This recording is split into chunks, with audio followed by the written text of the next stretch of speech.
It seems a little bit like humility is the unsung virtue of our culture today. Consumerism has taught us that the biggest and brightest must also be the best. Who needs subtlety? And now social media offers a constant 24-hour-a-day stage where we're invited to put our life on display. We can express our political outrage. We can show the world how happy and fabulous our private lives are. We can even show how much we care by connecting ourselves publicly with the important social cause of the day.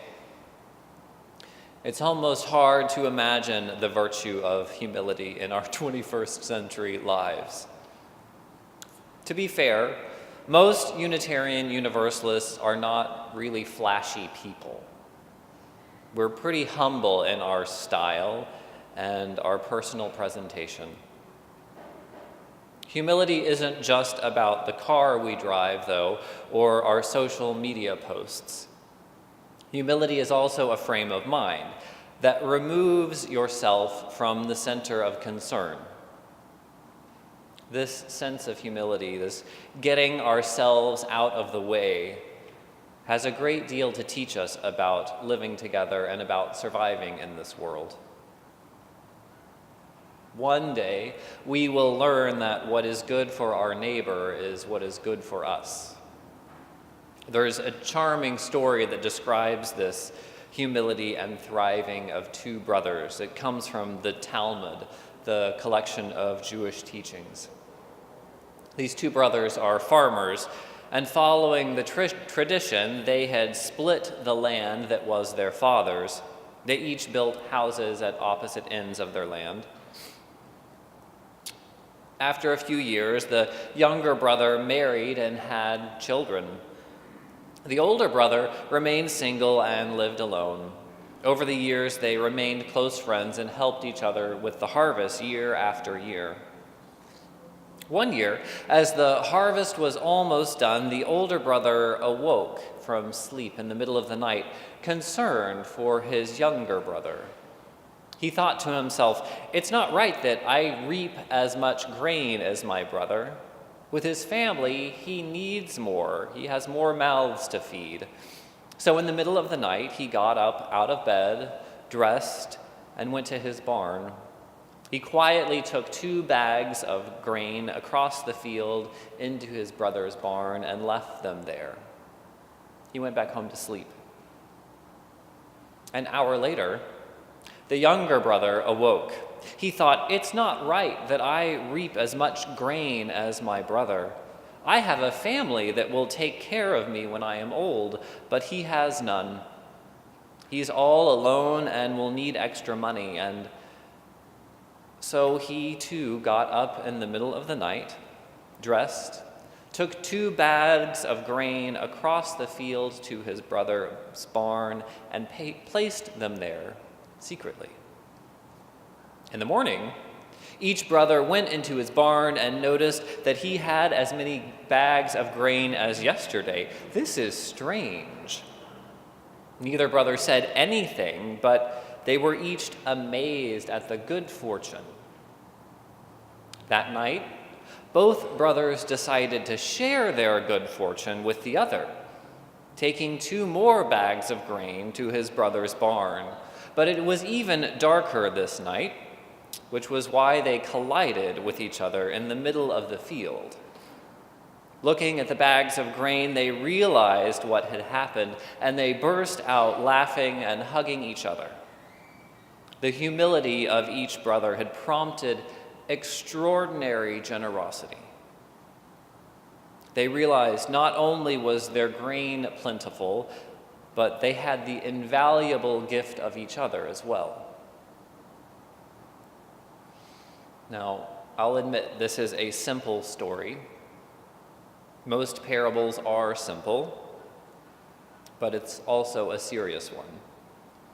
If we're not able to put our brother's needs before our own, if we don't learn that what is good for our neighbors is also good for us, then humanity might one day drown in its own greed. The nature writer Wendell Berry offers a much more challenging version of this story. He suggests that we humans have focused too long on what is good for us, and quite frankly, we're failing with that focus. We might do better to focus on what's good for the world. For a very long time, we have believed ourselves literally to be the center of the universe. We believed the Earth was the center of the solar system for far too long. Most indigenous groups understood creation and humanity to have sprung from their particular geographical location. And religious traditions often marked a particular location as the seat of God. Fortunately, our understanding of geography has improved over millennia. We no longer see ourselves as the physical center of the universe, but still, in our humanist approach, we see human thriving as more important than the thriving of our animal siblings or the health of the earth. We've lived by the assumption that what is good for us would be good for the world too. The great irony in this mistake is that it seems very likely that we can't even figure out what is good for us as a species, much less for the rest of the world. So Wendell Berry writes, "We have fulfilled the danger of this by making our personal pride and greed the standard of our behavior toward the world, to the incalculable disadvantage of the world and every living thing in it. And now, perhaps very close to too late, our great error has become clear. It's not only our own creativity, our own capacity for life that is stifled by our arrogant assumptions. The creation itself is stifled. It's becoming more and more clear that we must change our lives, and Berry is calling us toward a radical change, to embrace a contrary assumption from what we've thought for a very long time. Rather than thinking what is good for us will be good for the world, we must learn that what is good for the world will be good for us. Knowing what is good for the world requires getting to know it much more intimately. We must come to accept that creation is full of mystery that we might not even fully grasp.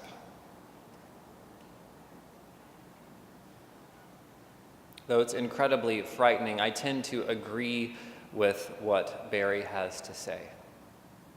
He writes, "For I do not doubt that it is only on the condition of humility and reverence before the world that our species will be able to remain in it. In humility, we're called to realize that what is good for the world is good for us, and not the other way around." My favorite understanding of humility this week, as I mulled it over, is this idea of getting ourselves out of the way. Rather than seeking the spotlight and seeking to set the agenda, humility calls us to simply step aside. As Wendell Berry pointed out, sometimes we don't know what's best. Sometimes we are the problem. Getting out of the way isn't a universal exercise, though. It depends on our life experience, our culture. Some of us have different pieces to get out of the way. Are any of you familiar with the folk music singer Utah Phillips? Maybe? No? Okay. So there's a recording from Utah Phillips that I heard first in the 90s that has stuck with me for a very long time. He's this American folk singer, and in this recording, he's talking about an encounter that he had with Ammon Hennessy. And Phillips describes Ammon Hennessy as, I quote, "an anarchist, draft dodger of 2 world wars, pacifist, vegetarian, one-man revolution." He sounds like a pretty fascinating guy. Now, Phillips was a Korean War veteran, and that experience left him in pretty bad shape, with some pretty violent tendencies. And it was Ammon Hennessy that helped Utah Phillips put his life in a more constructive path. Hennessy kind of encouraged Phillips to become a pacifist and to give up violence altogether. He compared giving up violence to giving up alcohol or any sort of addiction. He said that you have to be able to put your hand up in the air and acknowledge your capacity for violence, just as you would to give up an addiction. And you deal with it in different moments for the rest of your life. Phillips figured, okay, I'll try that. And Ammon Hennessy said, "It's not enough to try. You were born as a white man in the mid-20th century industrial America. You came into the world armed to the teeth with an arsenal of weapons of privilege. Racial privilege, sexual privilege, economic privilege. If you want to be a pacifist, it's not about giving up guns and knives and clubs and fists and angry words.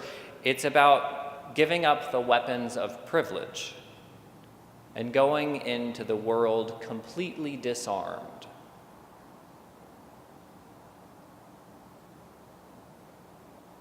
When we talk about privilege, especially racial privilege, humility often gets confused with shame and guilt. This is a really important distinction, both for understanding the virtue of humility and for understanding privilege. Humility is the task of getting ourselves out of the way. Guilt and shame, though, are still self-centered emotions. They're focused on the negative aspects of the self. Humility realizes that it's not about me.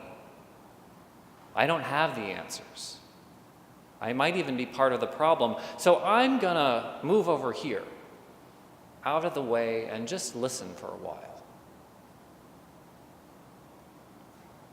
We often think of humility as something that's passive, a sort of lack of effort.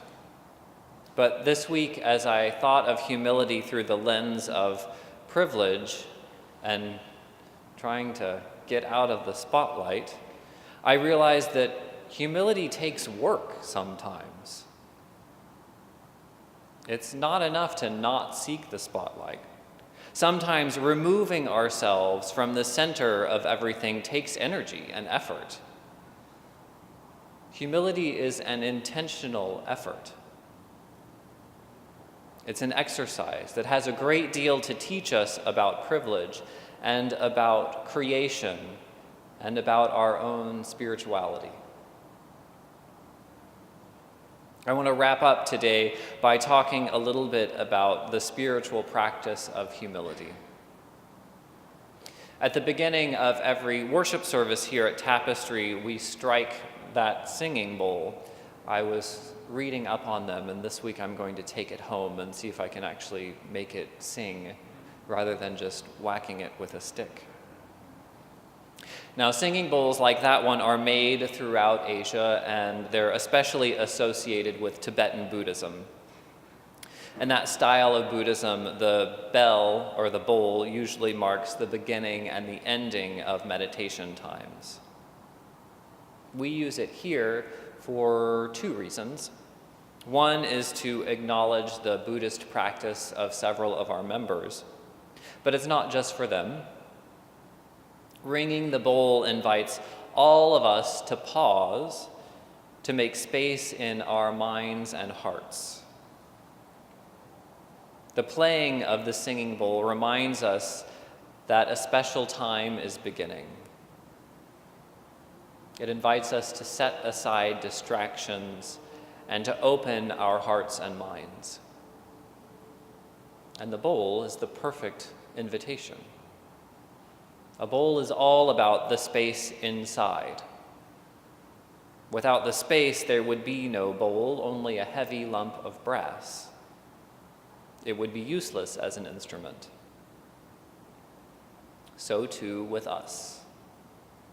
I deeply believe that in order to be sensitive to the world around us, to resonate with creation, the best thing we can do is pause and clear our minds a bit, to make space in our hearts, to let go of preconceived ideas and observe the world as if for the first time.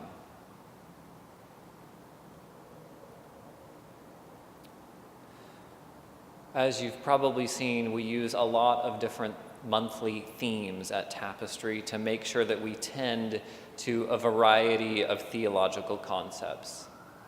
Honestly, the worship associates and I were caught off guard with this topic of humility. But I'm glad that our attention has been drawn to an underrated virtue. I'm glad to get the chance to think about it for a week and about the way it resonates with our culture, our ecology, and our spirituality. And I look forward to the opportunity to practice humility with you as we grow together. Amen.